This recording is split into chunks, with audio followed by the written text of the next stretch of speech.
राम राम भाई। देखो तड़की का मौसम आज थोड़ा थोड़ा तो साफ था। इन्हें मेरी माँ ने लगा रखी थी मशीन। देखो जड्डा हो रहा था तो अभी मेरी मम्मी ने इतने सारे कपड़े मारे उठने तक पहले मतलब मम्मी उठे गए थे कम्बल में तो ना लिकड़े धो दिए थे। फिर मैंने पीछा चाक गल मैं पढ़ूँ भी थी। देखो यार मैं पढ़ने लग चढ़ के तरफ फिर मैंने सारे घर कमरे की सफाई कर दी। देखो यो पूरा कमरे की सफाई करने लग रही थी मैं। यार नीरज रसोई की सफाई करने लग रही थी और मैं कमरे की सफाई करने लग रही। फिर देखो सफाई के बाद कमरा कुछ ऐसा सुथरा लगा था।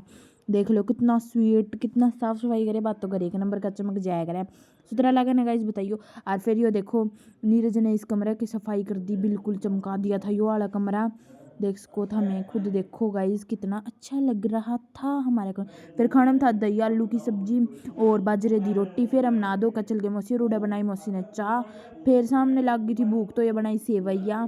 फिर रात ने खाने में था आज चटनी रोटी दही दूध सॉरी। फिर पापा आ गए पापा लेके आए थे ये। फिर मेरी मौसी ने बनाए थे रात में आलू के परांठे। देखो ये बनाने लग रही मेरी मौसी। फिर मेरे पापा आ गए पापा ने भी खाए बहुत अच्छे लगे। Thank you.